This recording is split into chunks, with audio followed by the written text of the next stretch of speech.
Welcome back to Energetically You. I'm your host, Megan Swan. Here on the podcast, we talk all things optimal wellness, abundant mindset, and empowered decision making. I'm a wellness coach and consultant and the founder of Megan Swan Wellness and Sustainable Integrated Wellness Approach. I work with high-performance women to thread more wellness into their lifestyle so that it can become a way of life and not just a check mark on their to-do list. After working with me, women have more magnetic energy, confidence from within, and then ultimately make more aligned and empowered decisions for themselves. I am on a mission to empower more women through optimal wellness. Today on the podcast, I'm so excited to interview Elen Sentier. She is a best-selling author of British Native Shamanism. She is a quirky wilderness woman who is deeply connected with nature. She comes from a long family lineage of Cunning Folk and was brought up as an awenydd. I'm going to have to ask her what that means. Well, it means spirit keeper, but the root of the word, it's awenydd. I've never seen that before. In the old magical traditions of Britain, a qualified transpersonal psychotherapist, Elen helps clients become their true selves, rewild their hearts, and find what makes their hearts sing. Elen has also taught her work through an apprenticeship and 3-year advanced course for over 30 years. She lives in the Welsh Marches with her husband. I'm so looking forward to this conversation. So let's dive in. Welcome, Elen. How are you? What is new today? Hi, Megan. It's really good to be here, and it's wonderful to meet you. And I feel I'm having lots of conversations with people across the pond at the moment. I think you're my third in 3 weeks. It's wonderful. Oh, wonderful. Yeah, well, I'm quite far south. I'm in Mexico, so I'm definitely across the pond and then south. Yeah. So tell us, let's start there with your book. Can you define British shamanism and how it differs from any other shamanism? Well, I don't know that it actually differs that terribly much from the indigenous peoples elsewhere. This is not core shamanism. It is not the same sort of thing at all. Well, it is roughly, but it isn't. Because this has been going on for thousands of years. My family have been involved. They've been following the old ways for generations, many, many generations. And so in that sense, it's not something that you go away on a weekend course or learn over, by going abroad or anything like that. It's here. It's the real thing. It's what's been going on for years. Of course, we've been keeping our heads down for the past couple of thousand years because we started to get quite a lot of bad press. Oh, certainly from the time the Romans came over, and then again from when the Normans came over. So we're quite used to looking very normal, really. Well, so tell us a bit about what it was like growing up for you and having that sort of weaved into your life. Well, for me, of course, because it was woven into my life right from being a baby, it was normal. So my problems really began when I went to school. And not so much in the village, because I grew up in a little village, first on Dartmoor and then on Exmoor. And so the village people, some of them were also into the old ways and some of them were not. But they all knew about each other and we all knew about each other. So it wasn't really terribly hard then. But of course, when I went away to what we call secondary school here, when I was 11, it was a lot different because you were meeting people in the town, people who didn't know anything about this. And it was very, very easy to make a mistake and to start telling the other children, but wasn't it wonderful? I was out with Uncle Jack last week, and he just put his hand up as usual, and a minute later there was a wild hawk on his fist. And that's normal to me, but all the other kids, they're going, what? You're making it up. And that's quite hard to go through. So again, I was learning to keep my head down, but not stopping. And we had wonderful times celebrating the seasons, of course. We celebrated the dead, and something which is quite odd for many people is the children, particularly the girls, would help prepare a dead body in the village. So I was used to it, you'd hear from mum sort of, well, Granny down the bakery, she died on Sunday, you better go around and help Mrs. Webber to put her to bed. And so you did. And you get quite a different attitude towards dead bodies and death. So that was very different. We celebrate, as I said. We live with nature. I am a wilderness woman. I was grown up, as I said, I grew up on the moors, grew up in little villages. So it's very much in the blood. It isn't really about... I think, well, I've got students who've done other trainings and things like that, and they've learned things late on, whereas I grew up doing them.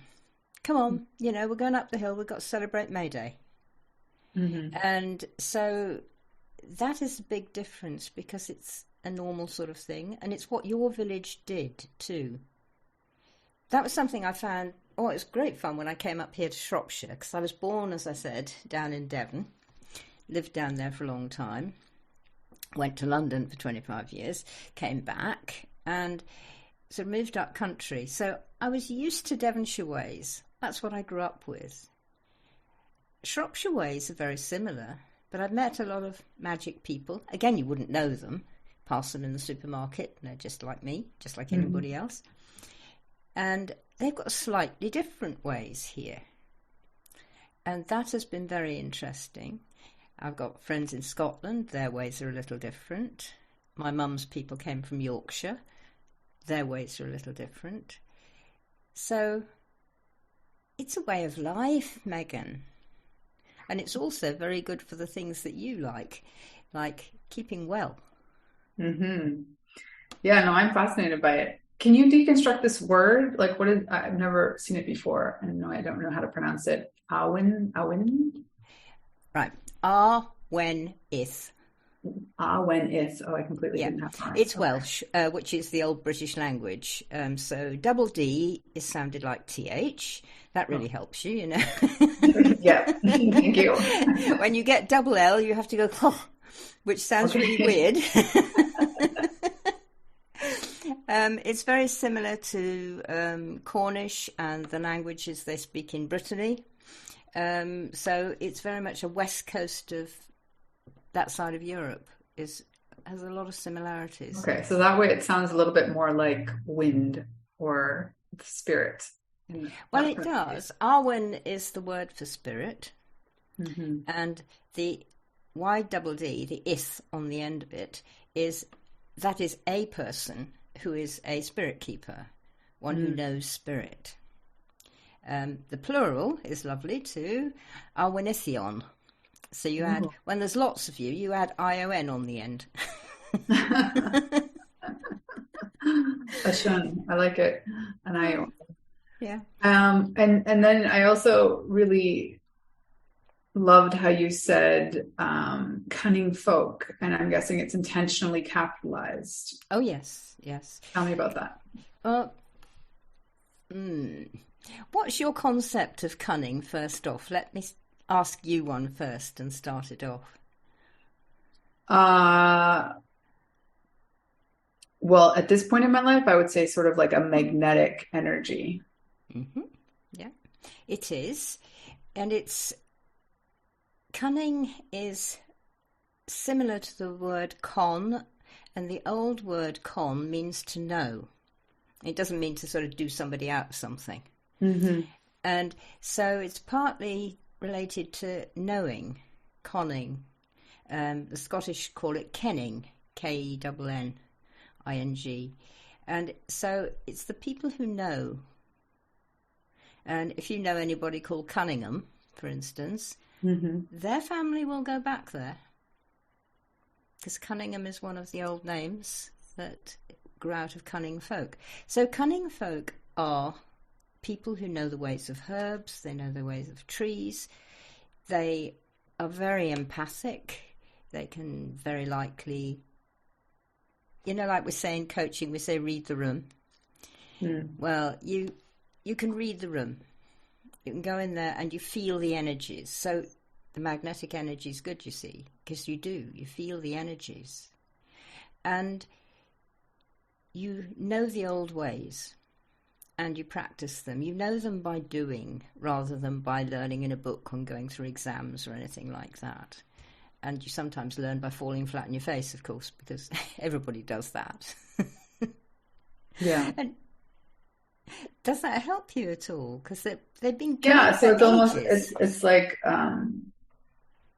for me that knowing is the being, is the embodiment, is sort of the more recently popular term. Yeah. Embodiment's quite old. You embody spirit, which of course we do anyway, but when you know that you're doing it consciously. So in a sense, the Cunning Folk are conscious. You do this consciously. You go out into the garden and, you're going to go and look at the lettuces or something, but you're also looking at them energetically, so that you're also feeling that, that ground's a bit dry, or, that ground's a bit wet. I need to do something about that. When you're really into it, you completely confuse the neighbours if you live in a town, because they're saying, "You all right, guys? What would you like? Shall I put some straw down beside you?" And they say, "Who are you talking to?" "I'm talking to the lettuces, don't you?" So you can look a little daft, but depends whether you mind looking a little daft. Yes. Well, can we circle back a bit? Because I feel like I love that we were talking about being closer to death and dead bodies. Here in Mexico. The culture is similar in that there's a lot more celebration around honoring your death, your dead, as they call them. And similarly, when someone passes away, family comes, they get on airplanes to spend the last 24 hours. Well, not the last, the first 24 hours that the body is dead. And it's usually open casket. I mean, it's just like they're still there, that's very much how they see it. And there's definitely people that are upset, but there's also like a lot of community and support, and a lot of grieving goes on in those first 24 hours. Whereas, I came from, I'm Canadian, but I have Irish roots, and, there's a lot of stiff upper lip and, everything being kind of, you wear black and you do the thing, and there's not like a lot of talking at the event. There's a lot of silence as somehow honoring the dead. And it's just such a different way of looking at it. I agree with you. If you go back to Ireland and you go to a wake, you won't find that. I don't know whether you ever have, but the singing and dancing. I've been to Ireland, but I'm not to a wake. No, it's pretty good. It is in Scotland, and it can be in parts of Britain, in England too. But no, it's George is gone. We've got to have a party, and we're going to celebrate the old bugger because he's gone and he's all right in life. Okay, so he sort of did you down on that, but it's all right, really. And you get all of this stuff coming out. I had this. Maybe it'd be interesting to tell you about my own father's passing and my stepmother's passing as well, because they were much more like that. This was in a North Devon village on the edge of Exmoor, and we're not very far from the church, so we didn't need a hearse. And the old road, there's an old lane from where they lived, which takes you straight through to the churchyard. And so Dad was walked there. I don't know whether you know Well, that means there's sort of 6 men carry the coffin on their shoulders up the walk lane, up the lane. And some of them are roads of the dead, and certainly they will have been, and that's part of our old tradition, that you take care of a road for the dead that leads from a place where people lived to a place where people go back into the earth or go back into the fire or wherever they go. So we all walked Dad up the lane, and it's a whole procession, and a lot of people did wear dark colours, but not everybody. And when it was Dad, my stepmum was first in the queue after the coffin, but I was right with her as well. But as his lady, as his wife, she took the place of honour behind him, and it was walked up, and then the other people in the village, they're all standing round the gate. There's a lich gate in that church, which is a lovely covered gate with a wooden porch. And they're all standing round, and there was sort of like, "Whoa, here he comes, whoa!" and the sort of semi-cheering when he came. And the vicar standing on the steps, waiting for him. And then we all went in, and we went into the church and did the service, and people spoke. And there were tears, and some people's voices broke when they were, talking about him. And then we put him in the ground, because that's what Dad wanted. And we all throw a bit of earth on the coffin. I don't know whether you do over there. Yeah. And then there was the celebration, which was back at our house. And everybody brought something to eat or to drink. So we all turned up in the house, in the living room, in the kitchen, in the other front room, hanging about in the corridors, and everybody was chatting, everybody was talking, and everybody was helping make enough tea and coffee for everybody, and opening bottles if people wanted a beer, which was fine. So it was quite a party. It went on for about 3 or 4 hours, I think, which was lovely.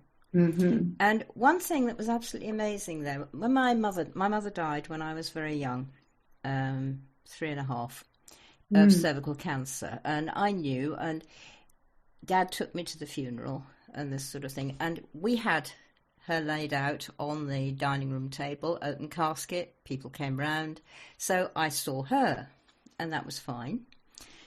And we went to the grave, and Dad had sort of said, "You can pick up some earth and just drop it on Mum, it'll be fine." And so I'd done that, and I took his hand and I said, "Dad, Mum isn't really in the box, is she?" And he said, "No, love, it's fine. She's fine. We'll miss her, and we won't see her again down here.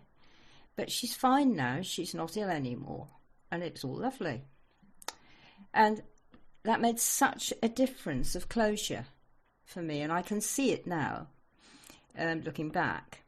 So anyway, there was Dad dead, and we were all in the party, and one of my nephews is on the spectrum, quite deeply on the spectrum. And he got a bit confused because he wanted to walk right next door to Grandpa. And we had to sort of say, "No, I'm sorry. Grandma's got to walk there, but you can come and walk beside me." That was fine. Anyway, I was making tea, and James comes in the kitchen, and he says, "Ellen?" "Yes, James, what is it?" And he said, "Granda wasn't in the box, was he?" And wow, did that hit me. It was just like amazing. And then when stepmother died, I didn't do the tea at the house because the whole village came along and said, "Oh, we'll do the tea for you in the village hall. You come along there." And again, everybody put it together. Everybody was there. Everybody was chatting. Went on for hours. We even had some music and some dancing, and the kiddies danced, which was nice. So it's a lot different. And of course, everybody cried. And I missed them. But it was okay. I wish we could do more of that. Yeah, well, I mean, the crying's essential, right? Absolutely. But so, sorry, go ahead. Go on. But it's not everything. The grief is something to have as deeply as you can, and then walk through and come out the other side. Mm-hmm. So do you do any practices currently or rituals that help you feel connected to your dead? Chat to them. Yeah, yes and no. When you've been brought up with it, and maybe this is a little different to, say, core shamanism or something, I'm never not talking with otherworld. We call our old ways walking between the worlds. Mm-hmm. So you've always got a foot in otherworld, as we call it, the spirit world, but you've also got a good foot in this world, and you're grounded. And things can happen. I had a touch wood, she says, touching her table. Mm-hmm. I've certainly just been helping a friend of mine's dog.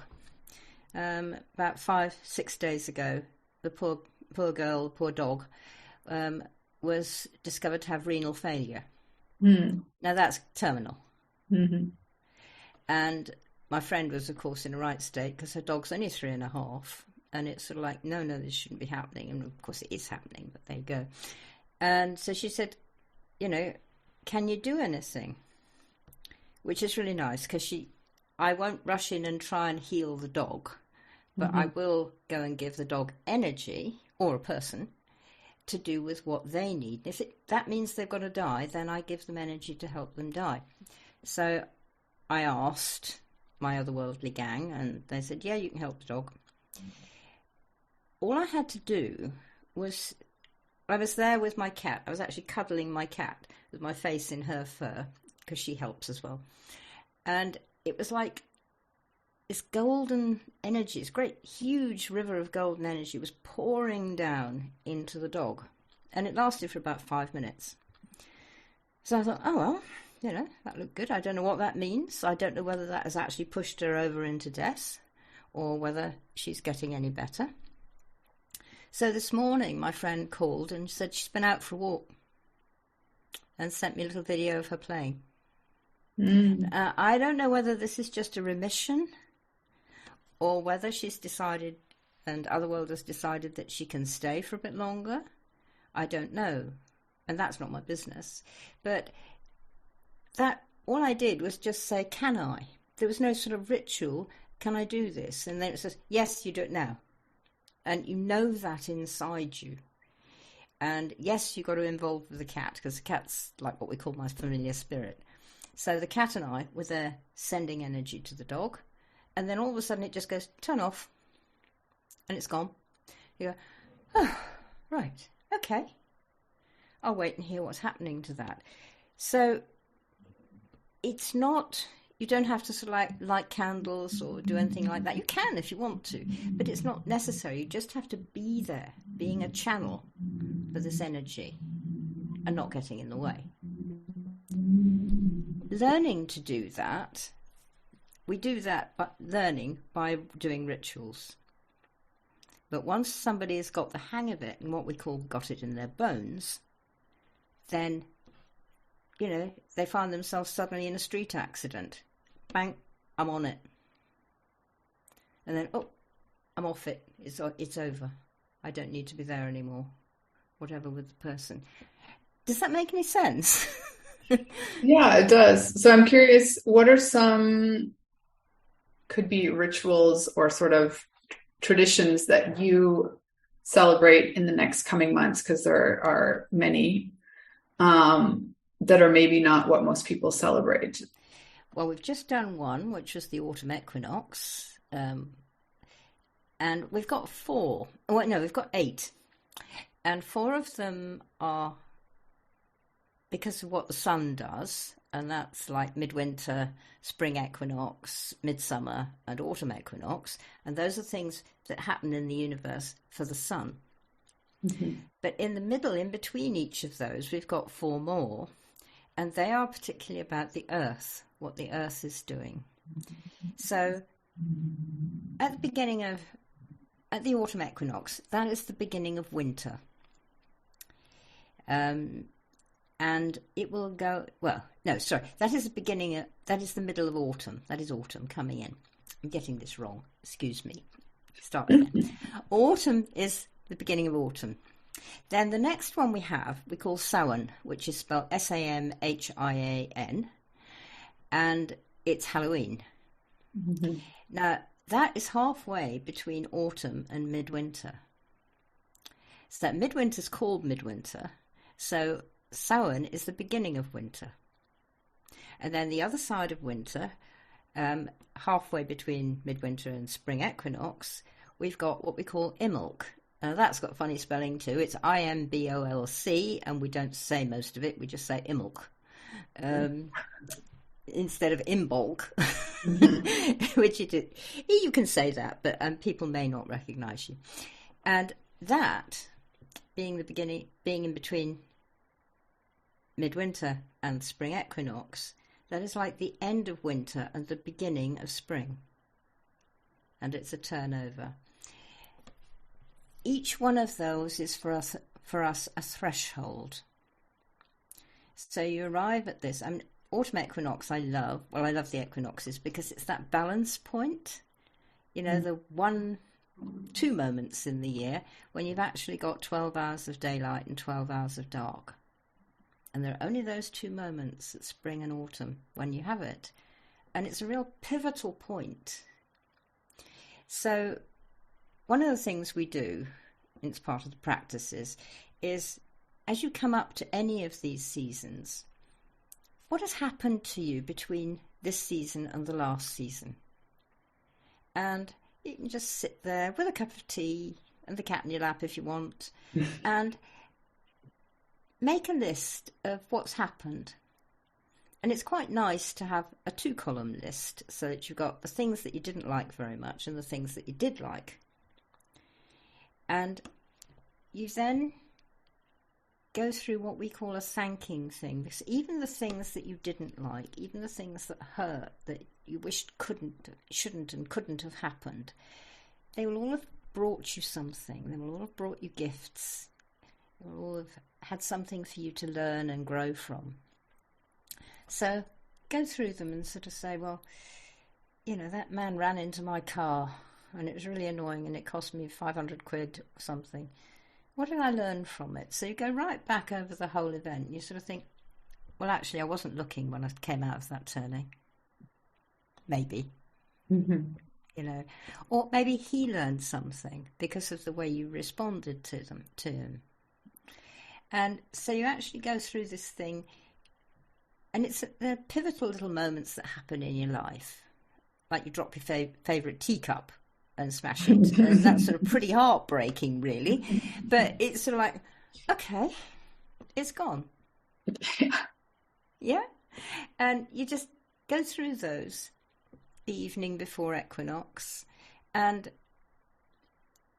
some people bury the piece of paper they've written it on. Some people put it in the fire and let it go. Some people actually hang on to it and compare it to last time and then compare it again to next time.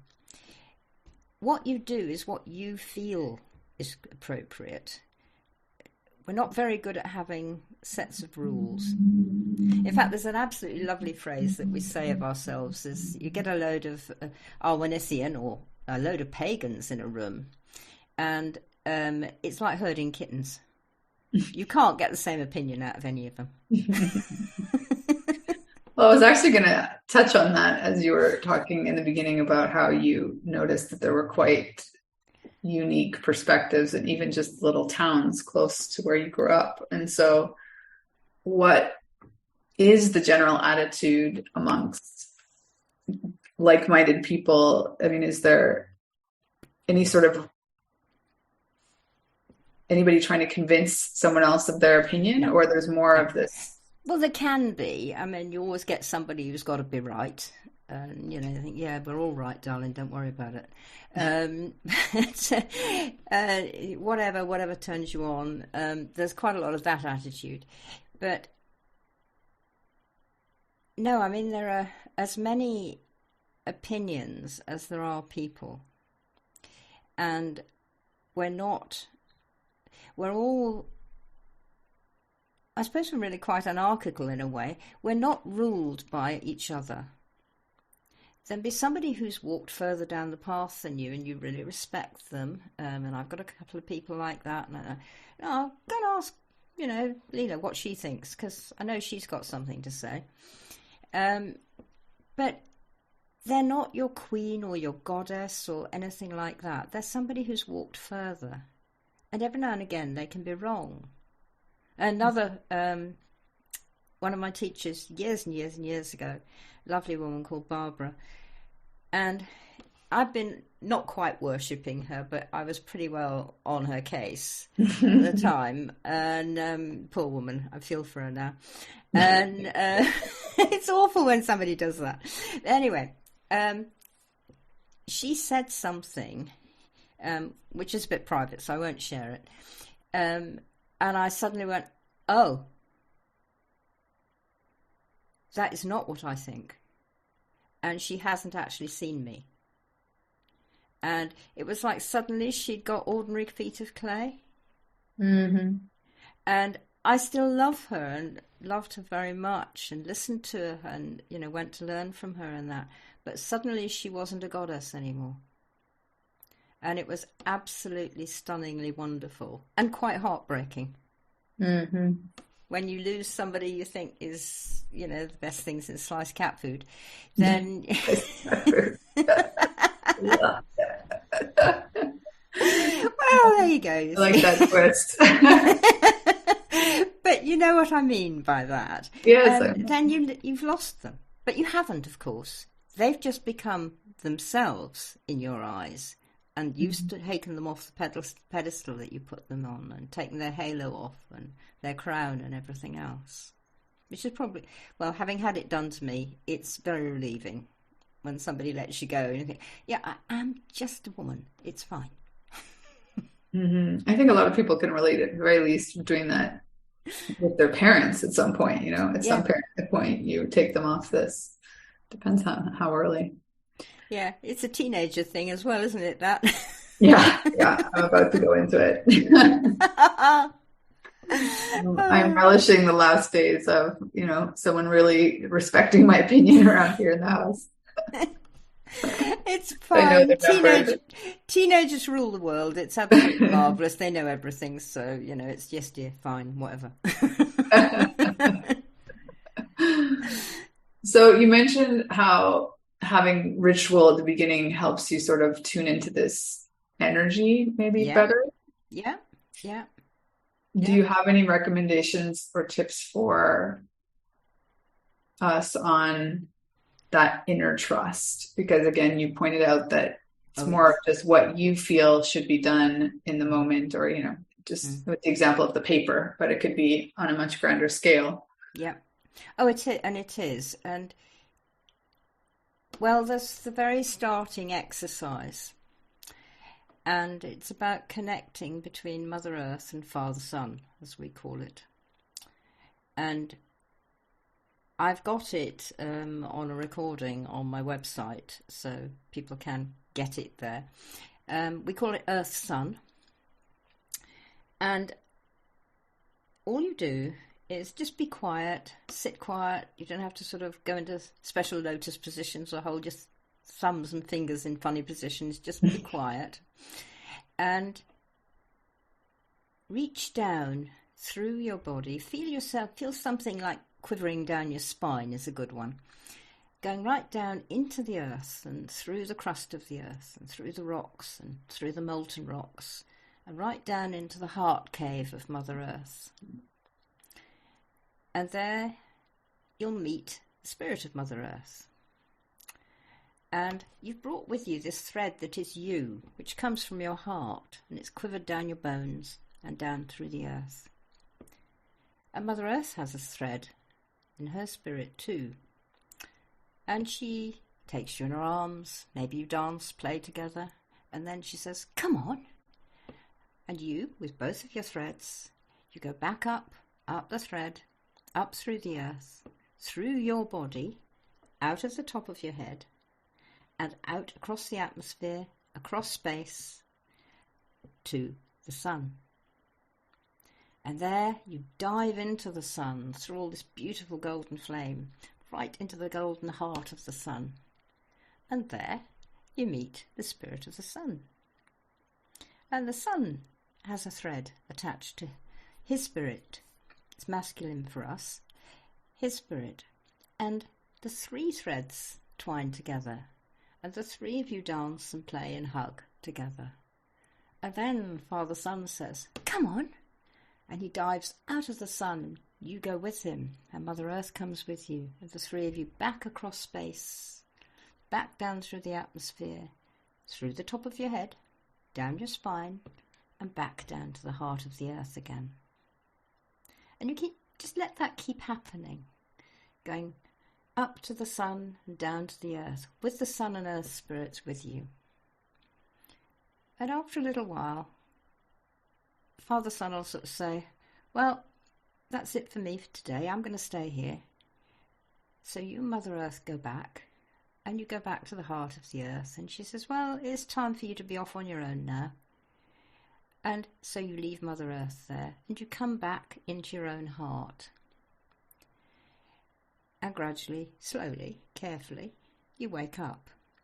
But now, you always have that thread that you took to the centre of the earth and to the centre of the sun, and it's always there in the background of your consciousness.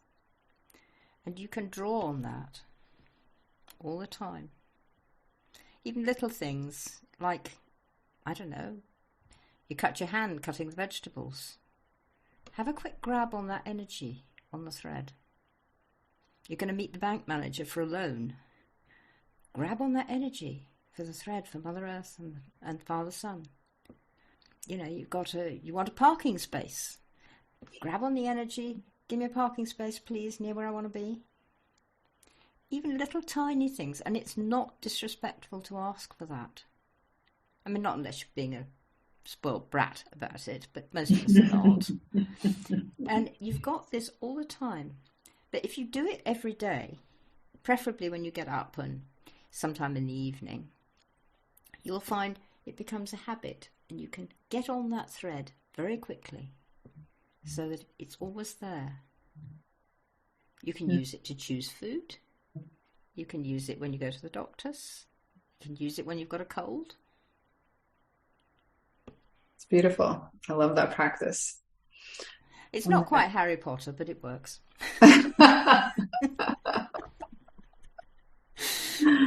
Well, tell us, Ellen, what is the best way for people to get in touch with you? You mentioned your website. Is there anything else in specific you want to draw people's attention to? The website is the best place to get hold of me. And what you might like, I don't know whether people do calls through Zoom and things like that, but you can book a call with me if you want to chat with me through the website. And that's a very good way of getting in touch. And if you look on the website, you'll see lots of things that I do. I do retreats for women. I'm just starting a new one next year, which is soul retrievals for business women. Because when you're really pushing your business, and I'm sure we all know that, you can lose bits of yourself. Because I can't manage that now, I've got to do this. And it'll be some work, and I hope a retreat where you can find that bit again. So you can find what I do on the website. You can get in touch with me on Facebook and Instagram, it's just my name. And love to meet you. Wonderful. Where are your retreats usually? Are they close by where you are? Yeah, at my home. I live in a huge, great, rambling old farmhouse in the hills in Shropshire, miles from towns and miles from any main roads. And I can put up 8 people here. And so the retreats are 8 people plus me and another friend who helps me. So they're small. Sounds magical. And we go and walk in the hills and play in my garden, which is wild and enormous. I can imagine. Well, it's been a pleasure getting to know you, and and I look forward to keeping in touch. Any last little bit of wisdom you want to leave us with? Oh, go wild, people. Go wild. Be spontaneous. Climb out of your box. Have fun. Perfect. We'll leave it there for now. Thanks, Ellen. Thanks, Megan. Thank you so much for being here and listening in to Energetically You. If you want to support the show, you can share the episode with a friend, subscribe on your favorite podcasting platform, possibly give us a 5-star review if you feel so inclined. And you can always follow me on social media. Tell me what you thought of the episode. You can find me on pretty much every platform at Megan Swan Wellness. Hope you have an amazing day.